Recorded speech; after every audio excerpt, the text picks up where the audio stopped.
Hello नमस्कार, मैं हूं दीपक और आप देख रहे हैं डीएस के टॉक्स। आइए बात करते हैं टाटा आईपीएल 2026 यानी कि आईपीएल का 19वां सीजन जो कि कल से शुरू हो गया है, जिसमें पहला मुकाबला जीत लिया है सीजन नंबर 18 की विनर यानी कि डिफेंडिंग चैंपियन आरसीबी ने। और ये जो जीत है ये कोई सिंपल सी मामूली सी जीत नहीं है, ये प्रचंड जीत है। और इस प्रचंड जीत के साथ आरसीबी ने एक स्टेटमेंट दे दिया है कि हमने जो ट्रॉफी जीती थी ना लास्ट ईयर, वो कोई तुक्का या वो कोई फ्लूक नहीं थी, वो एक टीम एफर्ट था। और ये जो टीम एफर्ट है, इसी टीम एफर्ट को हम यहाँ पर कंटिन्यू करने वाले हैं। जिस तरह से बैटिंग, बॉलिंग, फील्डिंग तीनों ही डिपार्टमेंट में एसआरएच को पानी पिला करके रख दिया है। और एसआरएच जिन्होंने कि वो जो 100 इंग्लैंड में जो होता है उसमें पाकिस्तानी खिलाड़ी अबरार को ले लिया है। मतलब यहाँ पर एक बात अच्छे से एस्टेब्लिश हो जाती है कि पाकिस्तान या फिर पाकिस्तानी प्लेयर्स जो कि इंडिया को मॉक करते हैं, और ना सिर्फ मॉक करते हैं, चिढ़ाते हैं, ट्रोल करते हैं, बल्कि जो एक लिमिट होती है, जो मर्यादा होती है ना, उसके भी बियॉन्ड चले जाते हैं पाकिस्तानी। लेकिन ऐसे ही एक पाकिस्तानी प्लेयर को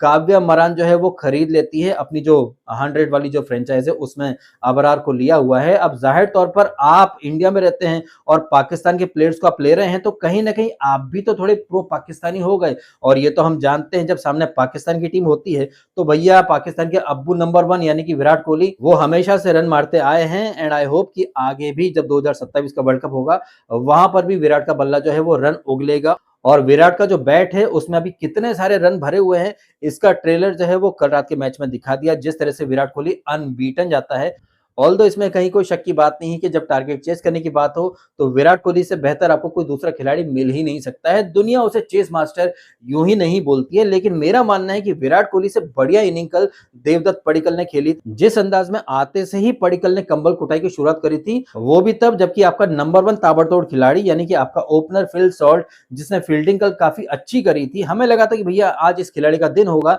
लेकिन नहीं भाई साहब, सिर्फ 2 चौके मारता है और आउट हो जाता है फिल सॉल्ट। आपका नंबर 1 विस्फोटक खिलाड़ी आउट हो चुका है। और देवदत्त पडिक्कल जिसके ऊपर एक ठप्पा लगा हुआ है कि भैया ये टी20 प्लेयर नहीं है, ये टुक टुक करता है, लेकिन अपनी उस इमेज को जो है तोड़ करके, मरोड़ करके, मतलब बाहर फेंक दिया पडिक्कल ने। जिस अंदाज में ताबड़तोड़ कुटाई करी, 230 के ऊपर का स्ट्राइक रेट, और गेंद खेली है सिर्फ 26 और रन मारे हैं आई थिंक 61। ये जो इनिंग खेली थी देवदत्त पडिक्कल ने, ये इनिंग कहीं ना कहीं मैच का एक टर्निंग पॉइंट साबित हुई है। क्योंकि इसके पहले कि एसआरएच वाले हावी हो जाए, आपका एक विकेट गिर चुका है, विराट कोहली थोड़ा सा टाइम ले रहा था सेट होने के लिए। ऐसे में ये पडिक्कल आता है, विराट के ऊपर अगर कोई प्रेशर बने उसके पहले ही उस प्रेशर को वो रिलीज कर देता है, ताबड़तोड़ कुटाई करता है। इन सारी बातों को ध्यान में रख करके मेरा तो ये मानना है कि कल के मैच में अगर मैन ऑफ द मैच का कोई वाकई में हकदार था तो वो या तो देवदत्त पडिक्कल था जिसने की ताबड़तोड़ कुटाई करी, या फिर वो था जैकब डफी जो कि आईपीएल में अपना डेब्यू कर रहा था और अपने पहले ही मैच में वो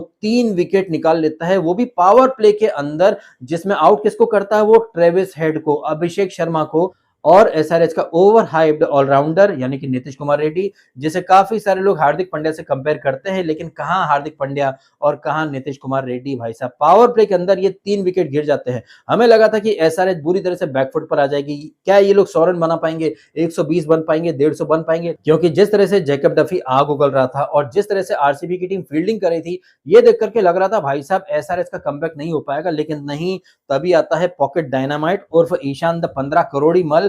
भाई साहब क्या काउंटर अटैकिंग इनिंग खेली है उसने, सिर्फ उसने 38 गेंदें खेली हैं और 80 रन मार दिए हैं। हालांकि उसे थोड़ी देर के लिए साथ मिलता है कलासन का, लेकिन कलासन साबित कर रहा है कि वो खत्म हो चुका है, अब उसमें कोई दमखम नहीं बचा है। एडी चोटी का जोर लगाता तब भी उससे बाउंड्री क्लियर नहीं हो पाती है। हालांकि हमें यहाँ पर अप्रिशिएट करना चाहिए फिल सॉल्ट को, क्योंकि जिस तरह से उसने वो कैच पकड़ा है वो माइंड ब्लोइंग कैच था। लेकिन बाद वो अनिकेत वर्मा आता है, 18 गेंदें खेलता है और 43 रन मार करके चला जाता है। यहीं पर हमें पता चल जाना चाहिए था कि ये विकेट जो है वो बैटिंग के लिए कितना अच्छा हो चुका है। लेकिन वो विकेट जो बैटिंग के लिए इतना अच्छा था, उसी विकेट पर फिल सॉल्ट जो है वो फ्लॉप हो जाता है। उसी विकेट पर ये ट्रेविस हेड, अभिषेक, ये भी फ्लॉप हो जाते हैं। लेकिन उसी विकेट पर देवदत्त पडिक्कल जो कि टी20 प्लेयर है ही नहीं कुछ एक्सपर्ट्स के अकॉर्डिंग, लेकिन वही खिलाड़ी आता है, ताबड़तोड़ कुटाई करता है। विराट कोहली जिसे अक्सर हम सम्राट चोकल बोल करके ट्रोल करते रहे हैं, टुक टुक करता है, स्टैट पैडिंग करता है, लेकिन कल तो विराट कोहली ने भी 180 से ज्यादा के स्ट्राइक रेट से रन मारे हैं। और फिर बाद में रजत पाटीदार, वो भी 12 गेंदें खेलता है, 31 रन मार जाता है, 250 प्लस का उसका स्ट्राइक रेट।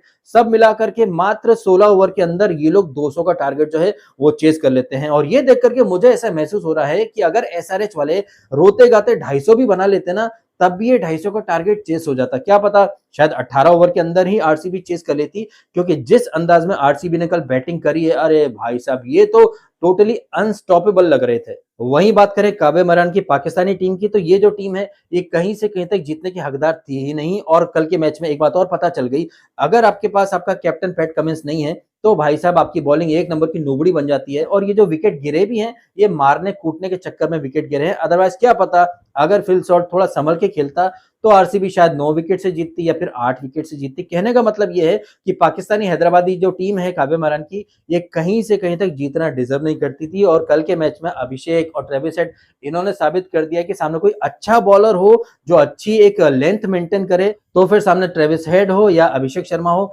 इनको आप 2 मिनट में आउट करके पवेलियन में बिठा सकते हैं। ये तो गनीमत है कि ये ईशान किशन चल गया, अदरवाइज ये टीम शायद 100 रन के अंदर ही आउट हो जाती थी। एक नंबर की नोबड़ी टीम लग रही थी।